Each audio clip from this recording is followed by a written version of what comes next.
tentu teman-teman media dan juga masyarakat akan sangat memahami ya, tapi tentang latar belakangnya saya kira tidak perlu saya ulangi. Yang jelas sekali lagi Dewas telah ya merebutkan dengan kita semua berlima, dan kita semua juga secara guyup menerima masukan-masukannya, dan itu tentu menjadi masukan positif kepada pimpinan untuk bagaimana meningkatkan. Ya salah satunya agar misalnya outbound dan lain-lain yang perlu. Formula E tahun 2024 diwacanakan tidak lagi digelar di sirkuit Ancol, melainkan di street sirkuit dalam kota.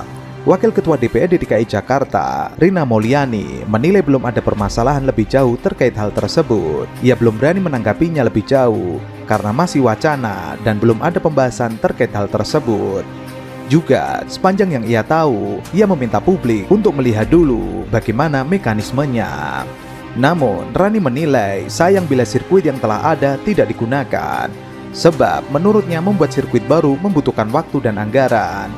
Walau mungkin menurutnya akan sayang juga bila arena yang sudah ada tidak dipergunakan lagi, karena untuk area baru pasti akan membutuhkan waktu dan anggaran untuk membuat sirkuit baru. Rani menyebut hal terbaik untuk warga Jakarta perlu menjadi acuan utama dalam pelaksanaan Formula E. Jadi intinya seperti yang sampaikan sesuai arahan gubernur, arahan presiden, acara ini adalah B2B. Sama sekali tidak memakai sekali lagi APBN maupun APBD. Kemudian sebagai ketua umum ini, saya juga sepakat dengan Pak Gubernur, ini kita start dari buku baru. Buku yang kemarin sudah selesai, sudah diaudit dan sudah disampaikan kepada para pihak. Nah, ini sudah start from zero, sehingga nanti buku baru ini tidak boleh ada celah hukum sedikit pun yang bisa menimbulkan persoalan. Makanya dari awal saya sudah minta tolong pada Jamintel untuk dilakukan pendampingan. Jakpro juga saya minta Kajati untuk melakukan pendampingan. Perekanan ini adalah B2B, bisnis biasa, tapi ini adalah sport tourism, persiapan lapangan, sirkuit, oke. Diketahui sebelumnya, Ketua MPR RI Bambang Susatyo yang juga Ketua Steering Committee Formula E tahun ini bicara soal kemungkinan Formula E tahun 2024 tidak digelar di sirkuit Ancol. Bamsud menyebut Formula E 2024 diwacanakan digelar di street sirkuit dalam kota.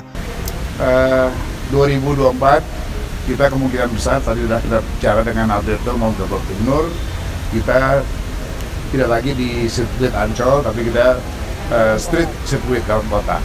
Nah, ini lebih menarik. Dan nanti kalau negosiasinya juga oke, kita akan kontrak sampai tahun 2030. Tapi itu nanti kita bicara, sekarang sampai 2024 yang sudah ada kontrak. 2024 kemungkinan besar sudah bicara dengan Alberto maupun Pak Gubernur. Rencananya tidak lagi di sirkuit Ancol, tetapi di street sirkuit dalam kota. Ini lebih menarik. Bamsud mengatakan, jika negosiasi penyelenggaraan Formula E di street sirkuit dalam kota ini cocok, akan dikontrak hingga 2030. Namun ia mengaku tengah fokus untuk penyelenggaraan Formula E tahun 2023. Nanti akan dilakukan negosiasi. Formula E akan mengontrak sampai tahun 2030. Nanti bisa dibicarakan sekarang sampai 2024 yang sudah ada kontrak. Sementara itu, Ketua Organizing Committee Formula E tahun ini, Ananda Mikola mengatakan, rute untuk street sirkuit dalam kota tahun 2024 masih dikaji. Ia menyebut salah satu rute lokasi yang berpotensial adalah kawasan Sudirman. Sementara itu, mantan pimpinan Komisi Pemberantasan Korupsi, Saud Situmorang, dan pakar hukum tata negara Margito Kamis berbicara mengenai apakah ada kemungkinan Anies Baswedan bisa berstatus tersangka dalam kasus Formula E. Hal ini disampaikan keduanya saat mengisi diskusi bertajuk Sumber Waras versus Formula E. Kedua kasus itu adalah polemik yang ditinggalkan di dua mantan gubernur DKI Jakarta, yaitu Basuki Cahayapurnama alias Ahok, pada pembelian lahan rumah sakit Sumber Waras dan ajang balap Formula E di era Anies Baswedan. Untuk kasus pembelian lahan RS Sumber Waras, KPK telah menutup kasus itu pada tahun 2016 silam karena dianggap tidak menemukan adanya perbuatan melawan hukum.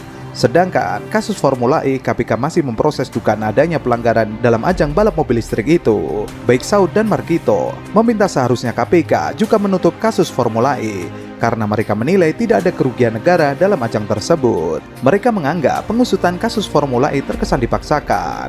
Mereka mengatakan masyarakat tidak bisa menuduh, tapi indikasi itu makin menguat bahwa hukum menjadi tidak pasti. Jadi saran kepada Firly, sebaiknya cash close karena ini musim politik, jangan malah nanti orang bilang kelewat sembrono. Yang pertama adalah lembaga KPK adalah lembaga dalam rumpun eksekutif dan dalam pelaksanaan tugas dan kewenangannya tidak tunduk kepada kekuasaan manapun. Namun demikian kami sadari bahwa pemberantasan korupsi tidak bisa dilakukan oleh seorang diri, oleh hanya KPK. Karenanya itu KPK sejak tahun 2001 yang lalu yang kita kenalkan dengan orkestrasi pemberantasan korupsi dengan melibatkan seluruh kekuasaan eksekutif, legislatif, dan yudikatif, termasuk juga kekuasaan partai politik. Karena ada 5 peran penting partai politik.